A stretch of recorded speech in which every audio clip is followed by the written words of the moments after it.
Olá, meu amigo, minha amiga, meus votos de muita paz.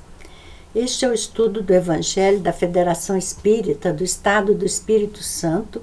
Estamos estudando o Evangelho segundo São João. Queremos manter contato diretamente com o texto bíblico e o nosso objetivo é compreendê-lo pela análise dos versículos à luz do Espiritismo.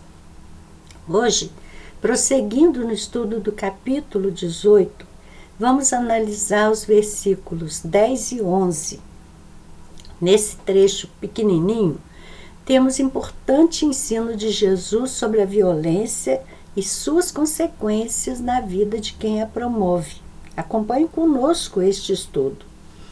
O texto bíblico diz o seguinte: Então Simão Pedro, que tinha espada, desembainhou-a e feriu o servo do sumo sacerdote, cortando-lhe a orelha direita. E o nome do servo era Malco. Mas Jesus disse a Pedro: Põe a tua espada na bainha. Não beberei eu o cálice que o Pai me deu? Então, esses dois versículos, nós vemos aí Jesus naquele cenário do Monte das Oliveiras. Ele está rodeado dos seus discípulos e vem os soldados que vieram prendê-lo, acompanhado de Judas e também de funcionários do Sinédrio. E Pedro acaba tendo uma reação ali intempestiva. E esse episódio acontece na véspera da Páscoa, em que Jesus foi crucificado em Jerusalém. E foi muito importante a lição que Jesus deixou nessa passagem. Na tradução do Haroldo Dutra Dias, no seu evangelho, no evangelho que ele traduziu, o trecho está um pouquinho diferente. Está escrito assim: Então Simão Pedro, tendo puxado uma espada, golpeou o servo do sumo sacerdote e cortou-lhe a orelhinha direita. O nome do servo era Malco. Então disse Jesus a Pedro: Lança a espada na bainha. Porventura não beberia o cálice que meu Pai me deu? Em relação à palavra orelhinha, Haroldo esclarece que o termo em grego está no diminutivo. Então poderia ser que não se referisse à orelha inteira, mas somente essa parte inferior da orelha, a ponta da orelha. Já na tradução do Carlos Torres Pastorino, em Sabedoria do Evangelho, já o trecho parece mais com esse da Bíblia que eu li a princípio.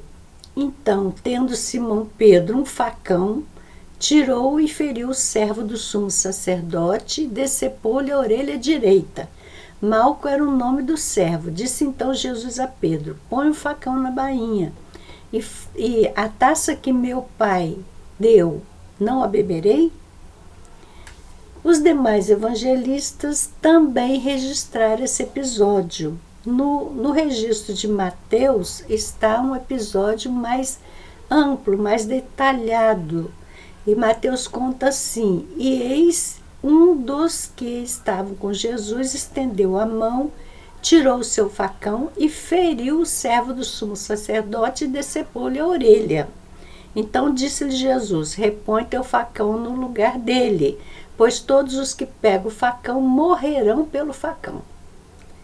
Então essa tradução de Mateus é que é mais conhecida. Quem com ferro fere, com ferro será ferido. Então, no versículo 11, continua ele: Ou pensas que não posso chamar meu Pai, que me porá à disposição agora mais de 12 legiões de mensageiros? Como, pois, se cumprirão as escrituras que dizem dever acontecer assim? Então, esse registro de Mateus é mais detalhado.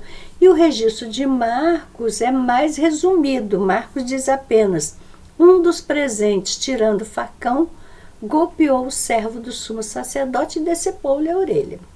E Lucas, ele registra ainda que Jesus curou o Malco, curou aquele servo do sacerdote que foi agredido por Pedro. Então, cada evangelista descreve de uma forma peculiar, as narrativas se complementam. É interessante que Pastorino ele analisa que esse episódio deve ter acontecido antes daquele episódio que nós analisamos na semana passada, em que Jesus pergunta aos que vieram prendê-lo quem eles buscam. Então, para Pastorino, existe uma sequência assim: a chegada do grupo com Judas à frente, o beijo e a saudação, a resposta de Jesus, a pergunta dos discípulos se devem reagir, e a reação intempestiva de Pedro, a resposta a Pedro e a cura da orelha. Teria sido essa sequência antes de Jesus perguntar ao grupo a quem procuram e acontecer aquele episódio de que eles tenham caído para trás pelo impacto dessa presença de Jesus, dessa aproximação de Jesus. Faz sentido a gente pensar exatamente isso. É difícil apurar como de fato aconteceu sem que tenhamos outros documentos para consultar. O que nos chegou foram mesmo os registros feitos pelos evangelistas. Pastorino, ele comenta assim: Lucas difere dos outros e é a pergunta atribuída aos discípulos: Senhor, ferimos com o facão? Quer dizer, o relato de Lucas também fala sobre essa pergunta. E sem esperar a resposta, para não perder tempo, Pedro, impulsivo como sempre, puxa o facão e acomete contra o servo do sumo sacerdote.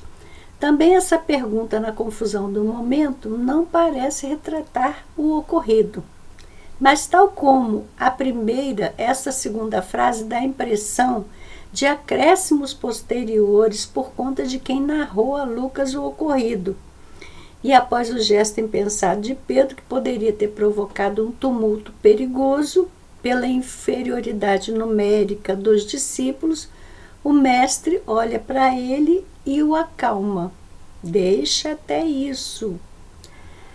E aí fala com ele: não interfiras, porque até isso está certo, está previsto. E logo após o aviso para que se precaver contra possíveis efeitos da violência, Jesus recomenda: ponha facão na bainha, pois quem usa o facão morre pelo facão. Então era a confirmação na prática do ensino teórico que já tinha sido dado por Jesus, que não se deve resistir ao homem mau. É um registro de Mateus no capítulo 5, versículo 39. Jesus não quer saber de violência. Toma a orelha do servo, que João diz chamar-se Malco, e a cura. Segundo Lucas, apenas é que tem esse registro da cura. Só Lucas registra. E Lucas, assim, a gente sabe que ele não era um dos discípulos de Jesus. Ele depois é que se tornou apóstolo e ele se tornou evangelista porque ele escreveu registros que estavam em domínio de Paulo. E Paulo certamente obteve os registros de Mateus. Então nós temos todos esses fatos históricos para compreender. Então o informante de Lucas contou que Pedro decepara a orelha do servo e Lucas acaba esclarecendo a consequência disso. E aí veio o relato de que Jesus o curou. Mas a gente imagina que Jesus tenha recolocado a orelha no lugar, mas é provável que isso não tenha acontecido exatamente assim. A ação magnética de Jesus foi no sentido apenas de estancar o sangue e cicatrizar aquela ferida. Lucas teve esse cuidado de informar sobre a cura, o que não aparece nos outros registros. Talvez porque Lucas fosse um médico, né? Ele tivesse essa cautela com esse detalhe. Então, Amélia Rodrigues, no seu livro Até o Fim dos Tempos, psicografia de Divaldo Franco, ela conta esse episódio na lição 22 desse livro. Interessante que ela traz informações adicionais. Diz que Malcolm era um jovem ambicioso, de origem desconhecida, que gostava de chamar atenção e gozar de privilégios. Caracterizava-se por uma fidelidade canina ao amo, que era o sumo sacerdote, e o amo estimulava nele essa ambição. Conta depois que Malcolm ficou marcado pela perda da orelha. A orelha não foi recolocada no lugar. Isso quem conta é Amélia Rodrigues. O mestre cicatrizou a ferida e esse tipo de lesão era característica dos ladrões. A pessoa que era apanhada roubando tinha uma parte da orelha decepada, né? Então, Malcolm, porque ficou marcado, teve que fugir da Palestina para Roma, onde passou a viver ali como uma pessoa, população de rua, porque ele não tinha ficado com essa marca, não tinha conseguido uma ocupação.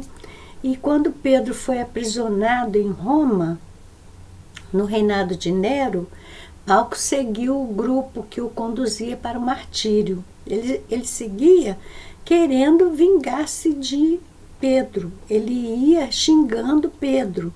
Pedro o reconheceu e aí quis pedir perdão. Então, os guardas viram que Pedro foi se ajoelhar diante de Malcolm para pedir perdão, acharam que Malcolm então era também um cristão e era tão importante quanto Pedro, prenderam também Malcolm, que acabou sacrificado. Essa sequência os evangelhos não contam, mas a gente tem acesso pelos registros de Amélia Rodrigues, que reconstrói os textos do evangelho, como a gente já explicou, com base em pesquisas feitas no mundo espiritual. Também encontramos uma explicação de Emmanuel, agora dentro do tema, essa questão da violência e das consequências da violência. Emmanuel vai comentar o versículo 11 em Fonte Viva, na lição 114. O versículo 11 é aquele que Jesus fala para Pedro, embainhe a espada. E Emmanuel comenta o seguinte: a guerra foi sempre o terror das nações. Furacão de inconsciência abre a porta a todos os monstros da iniquidade por onde se manifesta. O que a civilização ergue ao preço de séculos laboriosos de suor, destrói com a fúria de poucos dias. Diante dela surgem o morticínio e o arrasamento que compele o povo à crueldade e à barbárie, através das quais aparecem dias amargos de sofrimento e regeneração para as coletividades que lhe aceitaram os desvarios. Ocorre o mesmo dentro de nós, quando abrimos luta contra os semelhantes. Sustentando a contenda com o próximo, destruidora tempestade de sentimentos nos desarvora o coração. Ideais superiores e aspirações sublimes, longamente acariciados por nosso espírito, construções do presente para o futuro e plantações de luz e amor no terreno de nossas almas, sofrem desabamento e desintegração, porque o desequilíbrio e a violência nos fazem tremer e cair nas vibrações do egoísmo absoluto que havíamos relegado à retaguarda da evolução. Depois disso, muitas vezes devemos atravessar aflitivas existências de expiação para corrigir as brechas que nos aviltam o barco do destino, em breves momentos de insânia. Em nosso aprendizado cristão, lembremo-nos da palavra do Senhor: embainha tua espada. Alimentando a guerra com os outros, perdemo-nos nas trevas exteriores, esquecendo o bom combate que nos cabe manter em nós mesmos. Façamos a paz com os que nos cercam, lutando contra as sombras que ainda nos perturbam a existência, para que se faça em nós o reinado da luz. De lança em riste, jamais conquistaremos o bem que desejamos.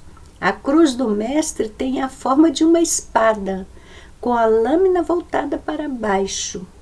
Recordemos assim que, em se sacrificando sobre uma espada simbólica, devidamente ensarilhada, é que Jesus conferiu ao homem a bênção da paz, com felicidade e renovação. Fica aí essa reflexão linda de Emmanuel. Que Jesus possa nos abençoar. Ficamos por aqui hoje, mas voltaremos numa próxima oportunidade, se Deus quiser. Até lá.